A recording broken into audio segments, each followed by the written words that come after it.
Hi friends, போன video பார்த்துருப்பீங்க. போன வீடியோவில் வந்து நிஷா எதுவுமே செஞ்சு தர மாட்டேன் அப்படின்னா, ஆனால் சொன்ன மாதிரி எல்லாமே செஞ்சுட்டா. விரவ அடுப்புலையே மீன் வறுவல், மீன் கிரேவி, மீன் குழம்பு, இப்போ நைட்டுக்கு சாப்பாடு எல்லாமே செஞ்சுட்டா. ஏன் போன வீடியோவில் அப்படியெல்லாம் சொன்னேன்? கரண்ட் இல்லை, கரண்ட் அடுப்பு. கேஸ் தான் அடுத்த மாதம் வந்துடும்ல நமக்கு. ஓகேயா? ஓகே, இதில் சமைச்சா தான் நல்லா டேஸ்ட்டாக இருக்கும். நிறைய பேர் கமெண்ட் பண்ணியிருக்காங்க அந்த மாதிரி. கமெண்ட் பண்ணுறவங்க பண்ணுவாங்க, ஆக்கி பார்த்தாலே தெரியும். ஆமாம், 1008 தான் கோவம் இருந்தாலும் நிஷாவுக்கு கஷ்டமாக இருந்தாலும் வேலை. ஆனால் சமைச்சு கொடுத்துட்டான். மீன் வறுவல். யாருக்காவ? மவனுக்காவா? மவனை நாளை பின்ன சம்பாரிச்சு போட போகிறான். மவன் தான் கல்யாணம் பண்ணிட்டு அவன் பொண்டாட்டியை கூட்டிகிட்டு அவன் போயிடுவான். கல்யாணம் பண்ணிக்கிட்டு அவன் வீட்டுக்கு போயிடுவான். போயிடுவான்.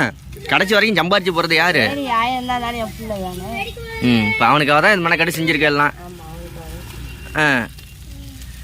சரி, ஓகே. வேற என்ன? ஆனால் சொன்ன மாதிரி செஞ்சுட்டேன். ஓகே, பாய் சொல்லிடு. பாய் பாய். எல்லாம் வீட்டுக்கு சாப்பிடுவாங்க ஃப்ரெண்ட்ஸ்.